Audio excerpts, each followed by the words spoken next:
Bismillahirrahmanirrahim. Assalamualaikum warahmatullahi wabarakatuh. Pada kesempatan kali ini kita akan belajar lagi di kalkulus lanjut, khususnya pada materi turunan parsial. Setelah sebelumnya kita bersama-sama membahas tentang adanya fungsi dua variabel atau lebih. Nah, di sini selanjutnya kita akan belajar setelah punya fungsi dua variabel atau lebih, bagaimana perubahannya ya. X-nya saja yang berubah, atau Y-nya saja yang berubah, atau Z saja yang berubah.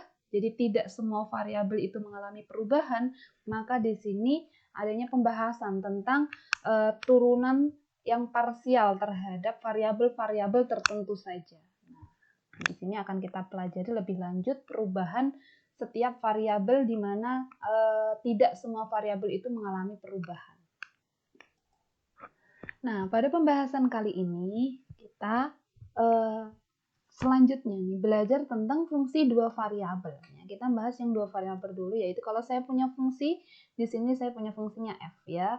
Variabel yang main di sini adalah variabel x dan y ya. Kita main dua variabel dulu. Nah, kalau di sini terdapat kasus di sini ternyata y-nya itu konstan. Berarti y-nya di sini tidak akan mengalami perubahan apa-apa, konstan, berada di sumbu X terus atau berada di sumbu Y terus gitu. Jadi tidak ada perubahan terhadap variabel Y di sini.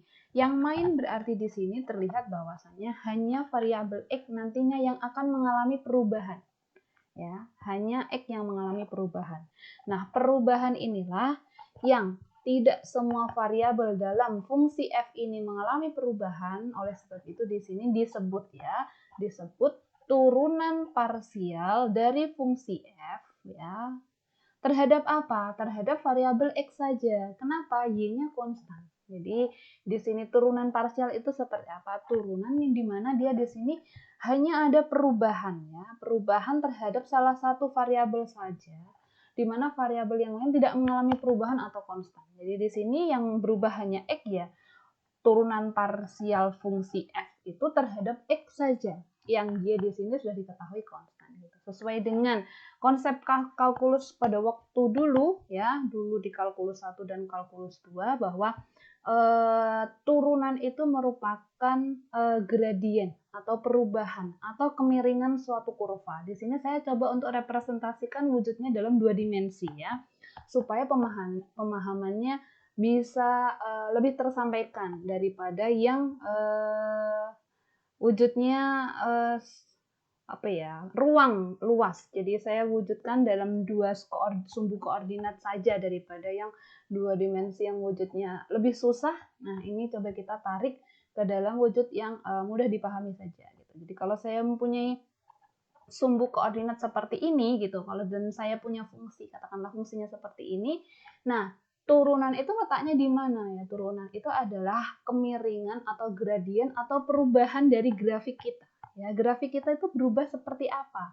Kalau yang main hanya X, berarti perubahannya hanya X saja. Gitu. Kalau perubahannya hanya Y, berarti X-nya konstan. Begitu. Jadi hanya berubah pada satu variabel saja, yang lain konstan. Gitu. Jadi di sini grafik pastinya tidak akan melulu datar atau variabelnya pasti ada yang main-main. Horizontal terus atau vertikal terus, enggak. Pasti mereka mengalami perubahan kemiringan. Nah, perubahan kemiringan ini yang disebut dengan turunan. Tapi turunannya di sini tidak semua variabel berubah gitu. Tidak semua variabel miring, ada perubahan. Jadi hanya kalau kasus ini X saja ya. Kita ambil kasus yang X saja. Jadi di sini kalau saya punya di sini ada titik ya, saya representasikan dalam garis ya, karena di sini katanya kalau dua variabel wujudnya luas area gitu. Benar gitu. Tapi di sini akan lebih mudah dipahami kalau kita representasikan dalam dua sumbu koordinat saja gitu ya.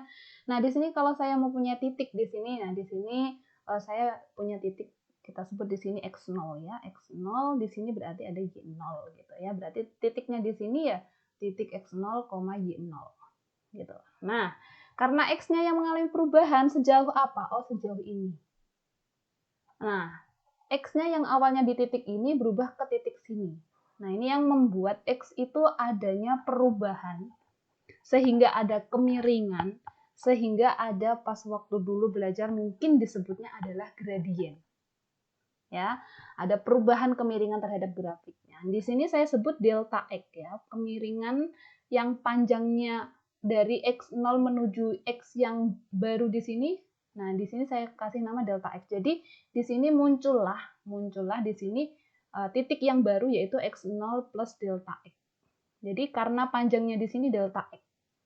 Karena panjangnya di sini delta X, jadi ya X0 per delta X. Kalau awalnya di sini 5, delta X-nya 2, berarti 5 plus 2, 7. Jadi berubahnya sepanjang 2. Kasusnya seperti itu khususnya. Jadi kalau di sini ada delta X, pasti di sini ada hasil fungsi lagi yang awalnya dia di atas di sini dari F ya, F X0 Y0, maka di sini ada F yang baru lagi, yaitu F X0 plus delta X dan Y0, karena Y0 di sini konstan ya. Kita anggap konstan saja. Nah, adanya perubahan ya, perubahan X-nya juga berubah, pasti di sini hasil fungsinya juga berubah. Nah, sesuai dengan dulu pas waktu awal-awal belajar di SMA, bahwa gradien itu rumusnya Y per X gitu ya, Y per X.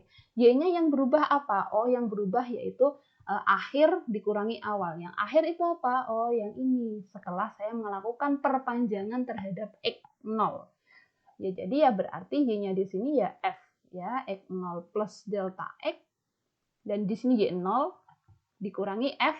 Asalnya apa? Oh, sebelum ada perubahan yaitu X0 Y0 nah X-nya sama di sini. X-nya apa? Ya, karena X-nya berubah ya dari X0 plus delta X yang akhir dan yang awal adalah X0, maka di sini yang tersisa hanya delta X saja. Maka di sini ini representasi perubahan. Perubahan fungsi ya, fungsi kita kalau berubah terhadap sumbu Y saja atau variabel Y saja seperti apa? Nah, kalau untuk kasus ini khusus X saja seperti apa? Ini yang khusus kasus Y. Ini yang khusus kasus X gitu. Kalau X-nya konstan gimana? Pasti Y-nya yang berubah. Kalau Y-nya konstan, pasti X-nya yang berubah. Makanya di sini hanya ada delta X saja. Karena yang berubah X. Nah, di sini ada delta Y. Karena yang berubah Y. Begitu. Nah, di sini adalah konsep turunan atau konsep turunan parsial khususnya ya. Atau kemiringan grafik atau perubahan grafik dari yang awalnya dia konstan, akhirnya yang X di sini ada perubahan gitu. Jadi di sini hanya ada satu variabel X saja atau Y saja yang berubah. Nah, ini adalah rumusnya. Turunan parsial itu seperti ini asal muasalnya. Jadi turunan itu apa? Adalah perubahan grafik kita. Ya, perubahan terhadap apa? X, berarti oh ada perubahan yang awalnya di angka X0, saya tambahi X0 plus H, X0 plus delta X, terserah simbolnya dikasih apa. Karena ada perubahan yang awalnya di angka 2 jadi angka 5, pasti hasil fungsinya juga sama. F2 sama F5, nanti diselisihkan, Y sama X, selesai. Itu adalah rumus perubahan asal muasalnya. Nah, untuk terhadap Y-nya juga dengan cara yang sama, akan ketemu rumus turunan parsial itu seperti ini. Nah, untuk lebih memahamkan ya, kita langsung aplikasi saja daripada belajar tentang rumus asal muasal turunan parsial tadi.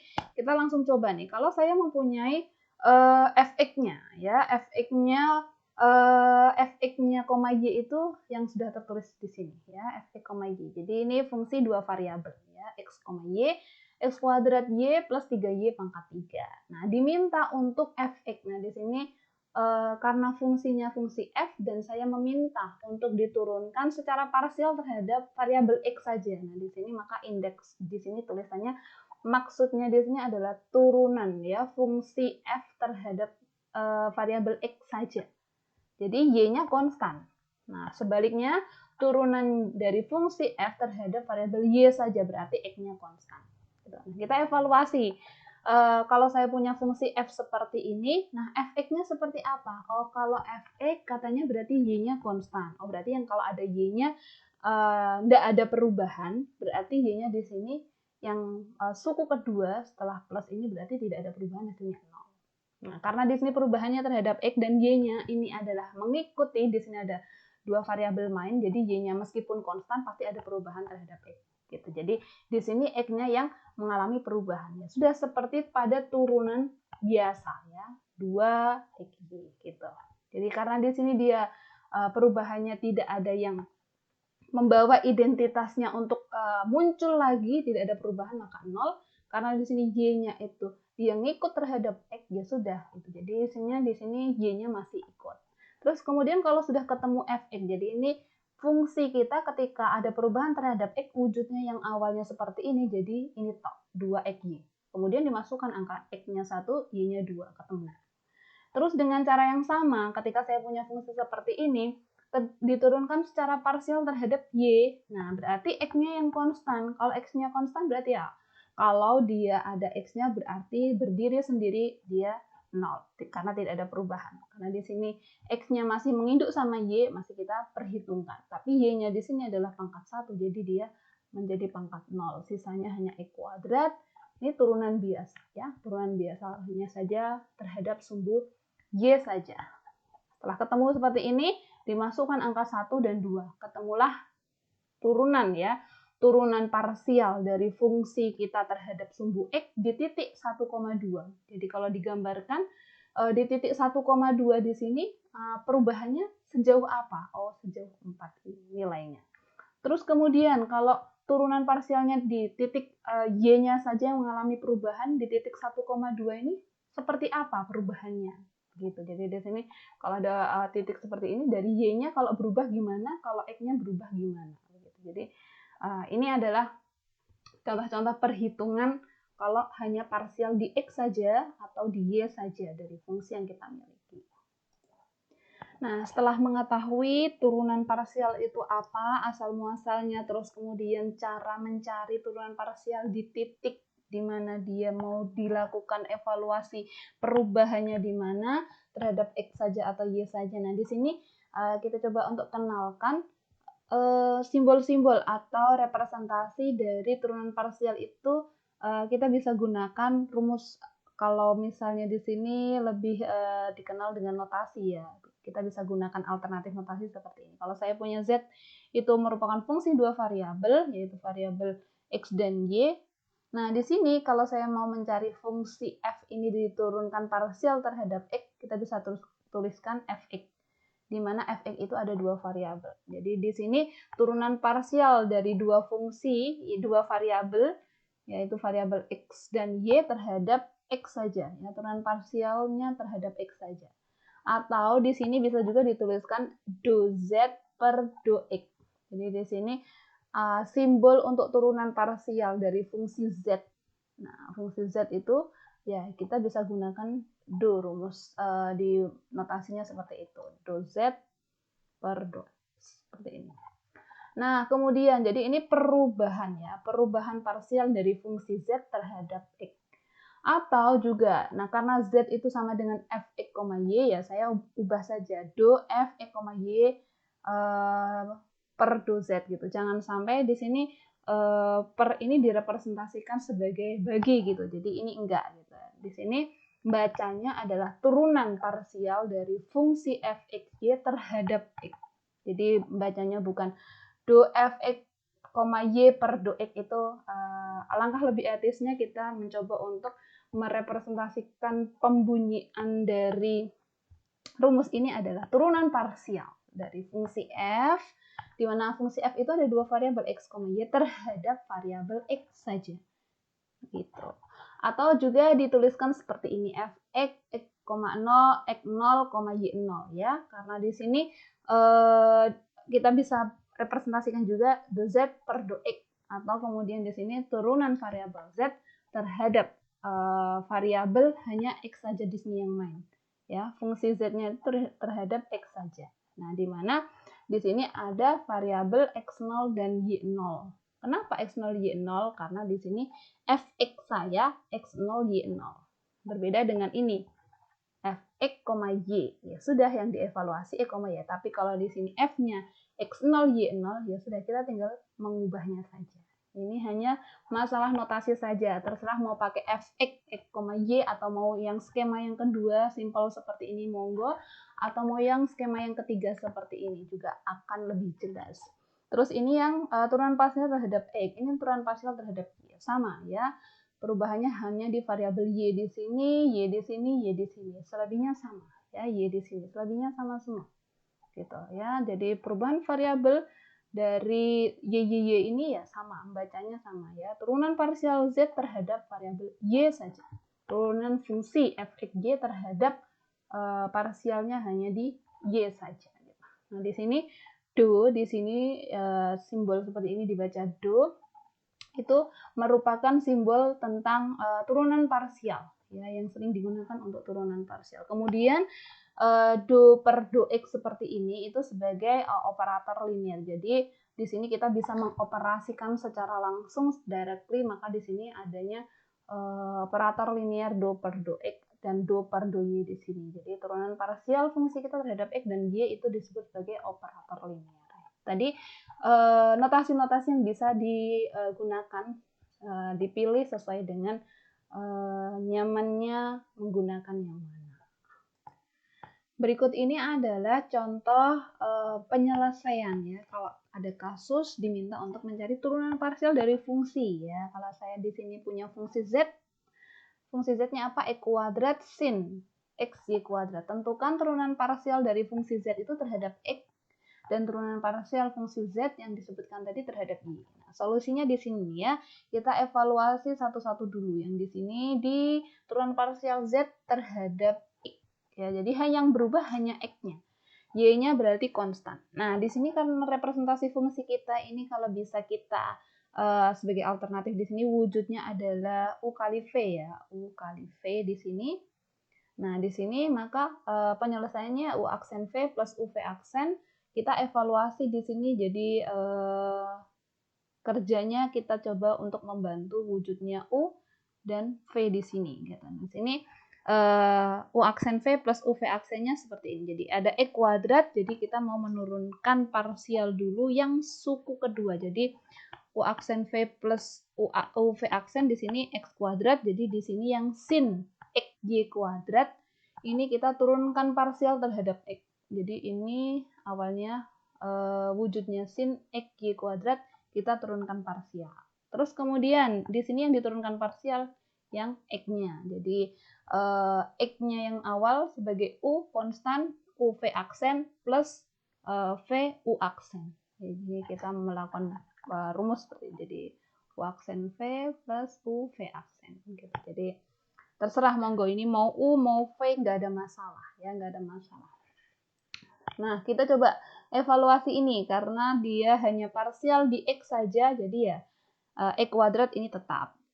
Terus, turunan parsial dari sin X Y kuadrat terhadap X saja. Nah, ini ingat hati-hati, ini seperti penyelesaian pada turunan biasa saja ya. Sin jadi cos gitu. Ingat di sini ada X Y kuadrat. Nah, di sini juga mengalami perubahan karena di sini adanya variabel X. Maka di sini ya ada lagi perubahan yang ada setelah di sin ini terhadap X juga. Nah, kita harus evaluasi ini nanti. Terus kemudian yang tanda setelah plus ini, sin XY kuadrat tidak mengalami perubahan apa-apa karena di sini kita pakai yang U aksen V, jadi yang berubah U-nya ini. U-nya yang X kuadrat ya terhadap X, ya jadinya 2X gitu. Terus kemudian kita sederhanakan X kuadrat cos XY kuadrat tidak mengalami perubahan. Nah, di sini parsial ini perubahannya hanya terhadap X, berarti tinggal Y saja. Awalnya X-nya di sini pangkat 1. Jadi pangkat 0. Jadi sisanya Y saja. Terus kemudian saya pindahkan ke depan jadi 2X sin XY kuadrat. Terus hasilnya seperti ini. Ya. Cukup sederhana, tidak ada hal yang baru dalam turunan di sini, sama semua seperti pada turunan yang biasa sudah dipelajari. Hanya saja di sini variabel X atau Y saja yang diturunkan. Dengan cara yang sama, silakan nanti step per stepnya bisa dilakukan wujud penyelesaian seperti ini, sehingga nanti akan ketemu rumus turunan ya. Turunannya kalau saya punya fungsi Z, perubahan terhadap Y saja seperti apa nanti hasilnya, wujudnya seperti ini gitu. Ini adalah contoh, jadi memang berbeda ya, yang berubah terhadap X saja atau Y saja itu pasti berbeda.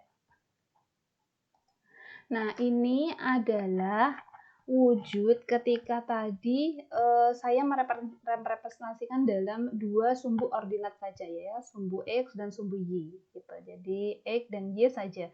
Tapi di sini coba untuk kita representasikan karena di sini dua variabel, pasti dia wujudnya surface atau area atau luas permukaan. Jadi di sini yang dimaksud kemiringan atau perubahannya itu seperti apa? Karena pasti ada perubahan terhadap X sajakah atau Y sajakah atau bahkan dua-duanya berubah, kita masih bergantung based on the case gitu. Jadi kalau X-nya saja ya sudah gitu, pasti ada perubahan grafik, atau Y-nya saja pasti ada perubahan grafik. Itulah ada pembahasan tentang turunan parsial. Nah di sini kemiringan ya, kemiringan kalau tadi kan baru dua koordinat jadi kelihatan ya grafik kita miring seperti ini, jadi nggak konstan horizontal terus atau vertikal terus grafik kita. Nah di sini lihat ini ada kemiringan ya, kemiringan bawah dari sini ada kemiringan di sini gitu. Nah di sini adanya perubahan atau kemiringan dari grafik yang kita miliki, entah terhadap X sajakah atau Y sajakah, ini yang membuat adanya slope. Nah di sini adanya istilah ya, slope dari L. L ini ternyata dia wujudnya, kalau dia tidak ada kemiringan pasti dia konstan, horizontal terus atau vertikal terus wujudnya. Tapi karena ada kemiringan nih, grafiknya miring. L-nya ternyata miring. Nah, artinya di sini pasti ada perubahan. Ini wujud fisik ketika ada perubahan itu wujudnya seperti apa? Nggak melulu konstan horizontal terus atau vertikal terus grafik kita. Jadi adanya wujud seperti ini. Jadi ini istilahnya kalau wujud di aplikasinya itu kayak 1/4 dari semangka. Ya, 1/4 dari semangka. Separuh semangka di sini, 3/4 di bawah, separuh fullnya di sini, di bawahnya sini. Jadi ini 1/4 semangka. Jadi semangka yang kita miliki ternyata nggak kotak melulu konstan vertikal terus horizontal terus, enggak. Ternyata dia ada wujud di mana dia melengkung di sini yang merubah ya grafik kita yang lurus-lurus saja, ternyata dia punya slope atau kemiringan dari grafik kita. Selanjutnya berikut ini adalah contoh turunan parsial di mana kita diminta untuk menentukan ya persamaan parametrik dari kemiringan luas area yang sudah kita miliki, yaitu fungsi di sini yang dimiliki adalah fungsi yang dua variabel x, y, yaitu akar 9 min 2x kuadrat min y kuadrat. Nah, di sini dua variabel. Di mana di sini fungsi ini dipotong ya, dipotong oleh satu garis, yaitu garis y sama dengan 1 di sini. Jadi grafik yang kita miliki fungsi ini ya berupa luasan itu dipotong oleh satu garis, yaitu y sama dengan 1. Tentukan persamaan parameter untuk ya persamaan parameter untuk garis ya kemiringannya itu tadi di angka berapa, kemiringannya seperti apa di titik ini, yaitu di titik X-nya ini, Y-nya ini, dan ini sebagai titik Z-nya. Kalau ada 3 variabel nanti bisa dimasukkan, yaitu di sini 3 arah ya. Jadi kita mainnya di sini. Gitu. Jadi sumbu X, Y, dan Z ada perubahan dan titiknya di titik tepat min akar 2, akar 2, 1 dan 2 itu kemiringannya seperti apa ya. Nah, solusinya di sini kita coba evaluasi ya. Perubahan terhadap X-nya itu bagaimana? Nah, ternyata sama seperti penyelesaian turunan parsial tadi. Jadi fungsi yang kita miliki ini diturunkan secara parsial terhadap X saja. Nah, ini sudah ketemu. Sehingga turunan parsial X di titik akar 2 dan 1, karena di sini dimintanya akar 2 dan 1, kita masukkan, oh ternyata di sini ada kemiringan ya grafik di titik yang diminta tadi terhadap sumbu X itu miringnya sebesar min akar 2. Nah, di sini merupakan kemiringan dari yang dimiliki tadi, grafik kita di titik akar 2, 1, dan di titik Z-nya di ketinggian 2 di sini. Ya, Z-nya di ketinggian 2 di sini. Jadi di sini ada kemiringan sebesar min akar 2 kalau hanya perubahannya terhadap X saja. Sehingga, nah di sini karena kemiringan itu Y sama kemiringan itu M ya, gradien itu rumusnya Y per X. Nah, jadi sini sudah ketahuan bahwa kalau sudah berarti di situ min akar 2 ini sebagai rasio ya, rasio perubahan ya, perubahan sepanjang garis tersebut. Ya, karena di sini sudah ketahuan gitu, sudah ketahuan adanya min akar 2. Oh, ternyata di sini ada perubahan sebesar min akar 2. Nah, berakibat apa kalau sudah ada perubahan seperti itu? Nah, kalau sudah di titik yang dimau ini memang sudah ada perubahan, khususnya ini terhadap X ya, karena Y-nya di sini konstan di angka 1 ya. Kenapa kita hanya mengevaluasi yang X saja? Di sini kita mau mencari ya, grafik yang wujudnya Z ini tadi ya, wujudnya dia luasan area, kalau dipotong, katakanlah luasan areanya ini lebih-lebih kayaknya wujudnya itu seperti tadi ya, separuh dari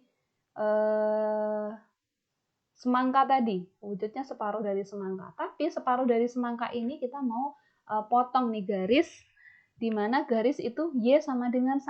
Nah, Y sama dengan 1 itu letaknya di mana? Ini karena ini sumbu Y ya, di sini sumbu X, di sini mungkin sumbu Z gitu. Nah, jadi di sini ketika Y sama dengan 1 sudah berhenti di sini saja gitu. Wujudnya yang di sini dipotong grafiknya. Nah, kita barang tahu di sini grafiknya masih ada sisa di sini. Nah, wujud setengah semangka tadi kita hanya potong. Nah, di sini Y-nya yang konstan. Berarti perubahannya hanya terhadap X saja. Karena Z-nya di sini juga ketinggiannya sudah ditentukan gitu. Ketinggian hanya di titik angka 2 saja di sini. Kemudian pastinya ya, kemiringan dari grafiknya saya ini ingin dicari tahu. Oh, ternyata memang ada kemiringan perubahan nih, terutama pada variabel X gitu.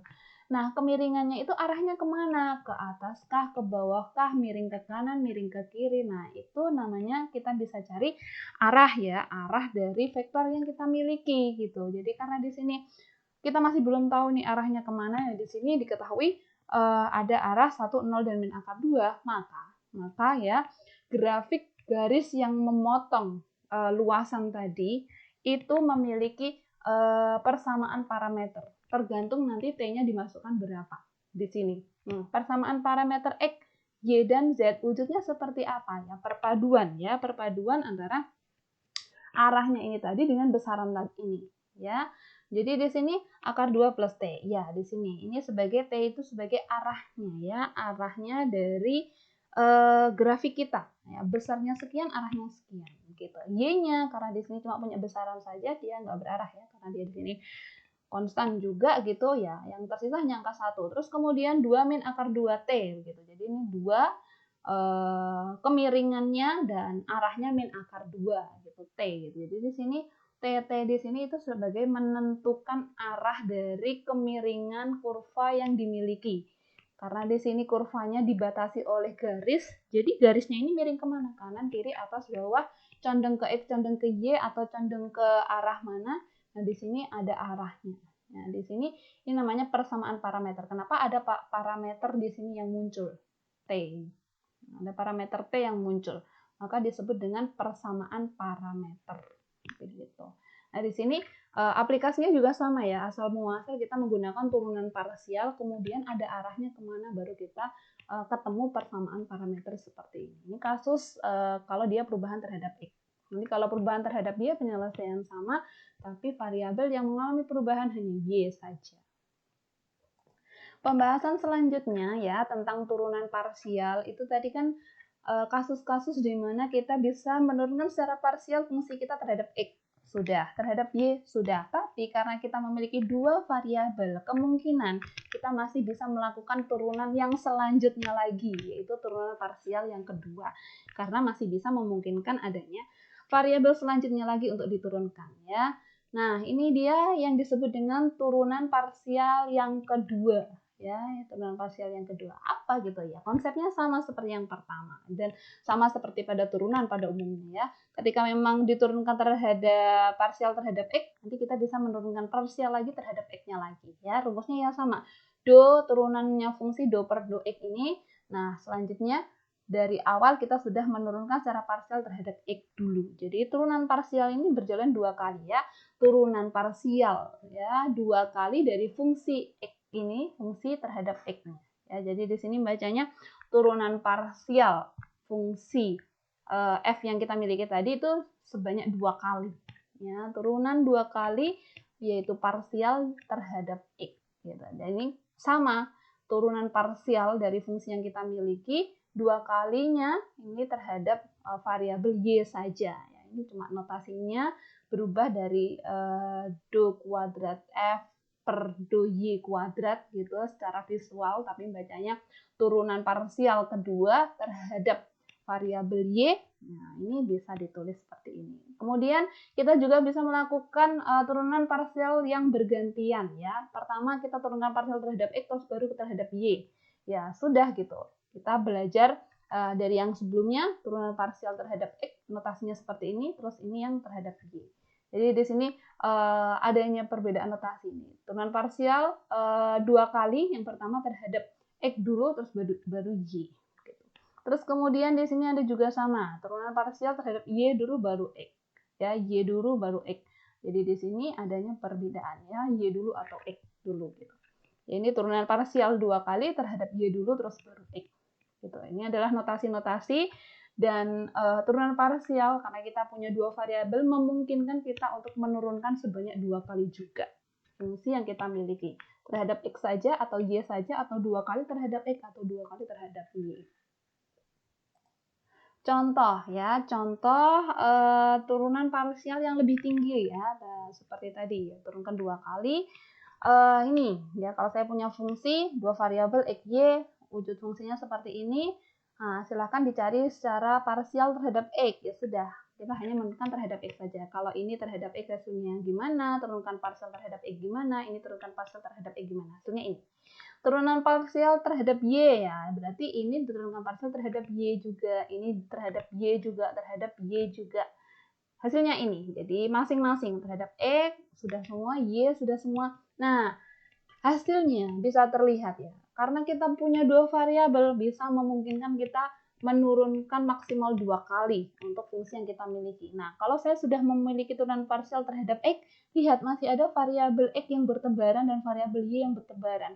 Maka kita masih bisa melakukan turunan lagi, minimal 2 kali. Nah, di sini saya minta turunan parsial yang kedua terhadap x. Ya sudah, dari turunan parsial yang pertama ini terhadap x, nah kita turunkan lagi terhadap x. Begitu juga yang terhadap y, turunan parsial kedua terhadap y. Ketika kita sudah menurunkan parsial terhadap y yang pertama, nah ini sebagai turunan parsial yang kedua, ya kita turunkan lagi dari yang pertama ini tadi. Hasilnya seperti ini. Terus kemudian, saya melakukan turunan parsial setelah terhadap x, saya turunkan parsial terhadap y. Oh, berarti dari yang sudah ada hasilnya terhadap x ini, saya turunkan terhadap y, ketemulah ini. Nah, kemudian pertama saya sudah punya turunan parsial terhadap y, saya minta turunkan terhadap x, berarti kita bekerja dari sini. Ya, sudah dievaluasi tadi terhadap y dulu, terus kita turunkan terhadap x. Hasilnya seperti ini.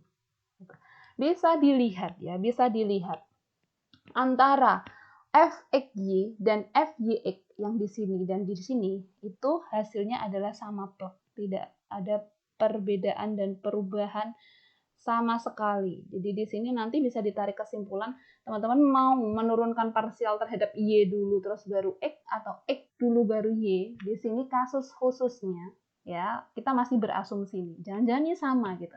Kita bisa mengasumsikan bahwa x dulu baru y atau y dulu terhadap x diturunkan parsial, jadi hasilnya ini sama. Ini baru asumsi.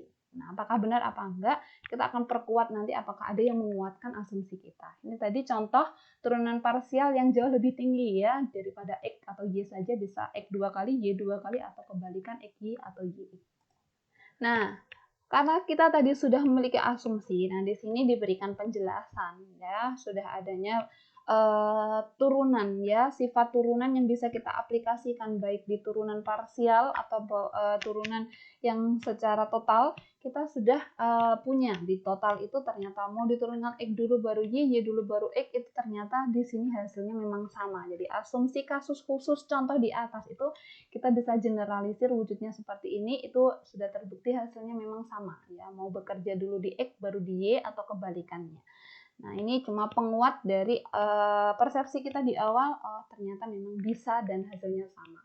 Terus kemudian di sini ada lagi penegasan dan penguatan. Nah, di sini kalau tadi baru diturunkan 2 kali, X saja, terus X 2 kali, Y saja, terus Y 2 kali, X, Y, X itu kan baru 2 kali. Gimana kalau turunan parsial yang ketiga, 4, 5, dan seterusnya? Apakah bisa? Bisa, gitu.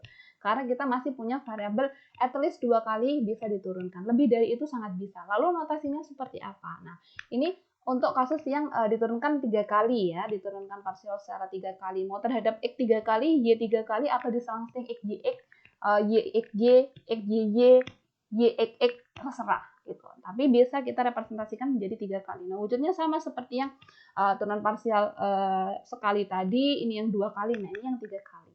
Ya, tinggal ini di sini ada penulisan 3 di atas ini, dan ini karena Y-nya 2 kali ya, saya di sini langsung do Y saya kasih angka 2 di atasnya begini. Jadi karena Y-nya ini 2 kali baru X gitu. Tergantung nanti mau X-nya yang 2 kali berarti X-nya di sini yang kasih kuadrat gitu. Terserah ya, terserah.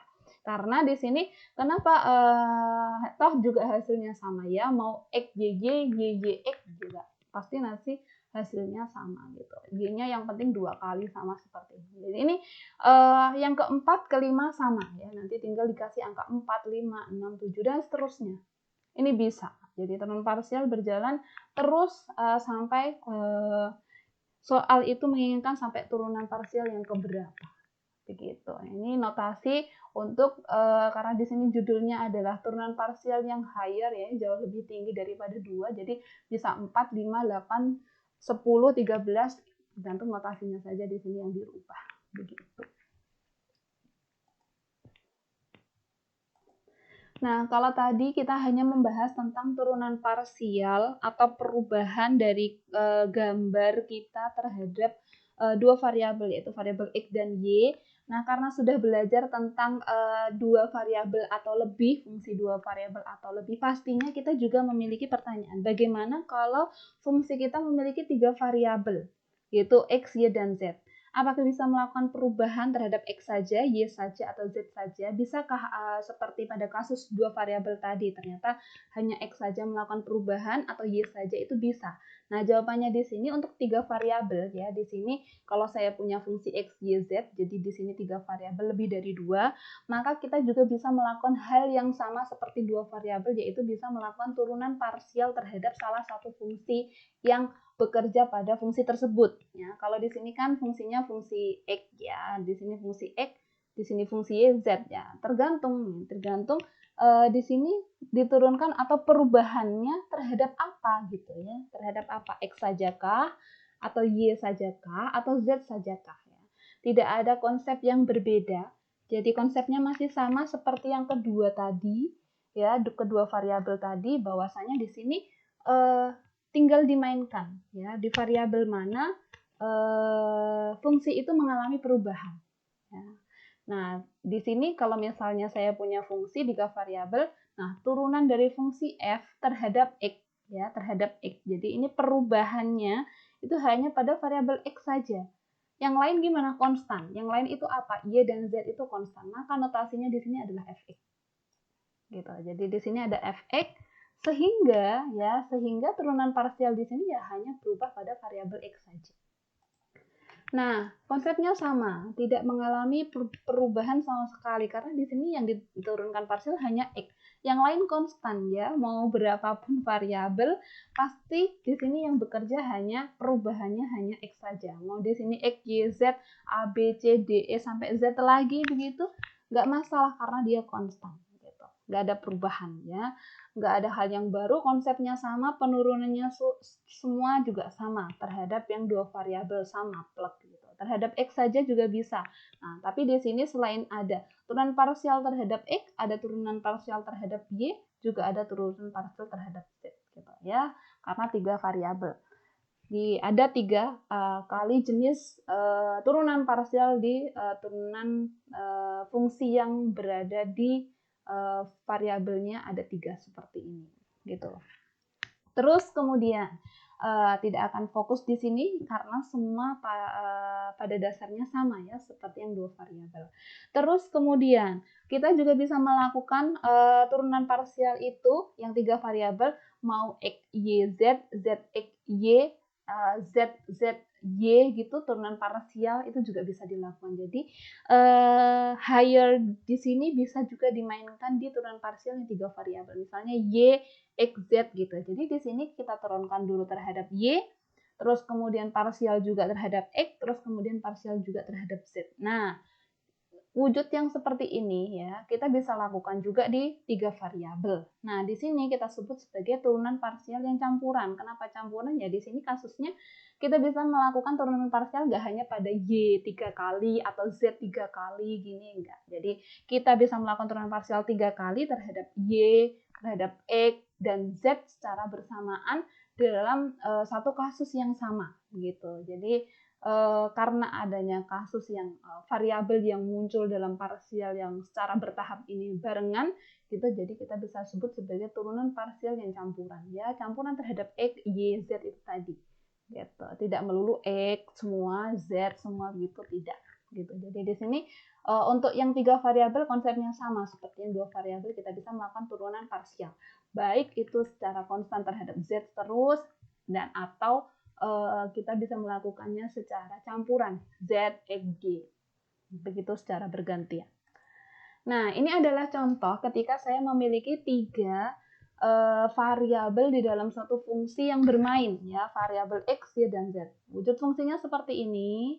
Terus saya minta tentukan turunan parsial terhadap X, Y, dan Z. Ya, jadi di sini cukup simpel saja turunan parsial X, Y, dan Z saja gitu. Kalau nanti saya minta turunan parsial terhadap Fx, Z begitu ya, silakan nanti diturunkan dari Fx yang sudah diperoleh, turunkan lagi terhadap Z gitu. Nah, tak ada lagi kasus yang berbeda dari 2 variabel ya. Ketika memang saya meminta turunan parsial terhadap X, maka Y dan Z-nya konstan. Ya, Y dan Z-nya konstan sehingga diperoleh Fx-nya ya ini gitu. Kalau saya meminta turunan parsial terhadap Y, maka X dan Z-nya konstan. Hasilnya seperti ini. Tidak ada hal yang susah lagi di sini. Terus dengan cara yang sama, ketika saya meminta turunan parsial terhadap Z, maka di sini X dan Y-nya dia hasilnya konstan. Jadi di sini perubahannya hanya terhadap Z saja. Nah, ini contoh kasus kalau 3 variabel dan turunan parsialnya. Baik, itu tadi pembahasan mengenai turunan parsial, baik untuk 2 variabel atau 3 variabel atau lebih juga bisa dilakukan. Semoga dapat menambah wawasan dan pemahaman tentang beragam variabel yang bisa muncul dalam fungsi sehingga kita bisa melakukan perubahan terhadap salah satu variabelnya saja yang disebut dengan turunan parsial. Mohon maaf atas segala kekurangan. Terima kasih. Saya akhiri. Wassalamualaikum warahmatullahi wabarakatuh.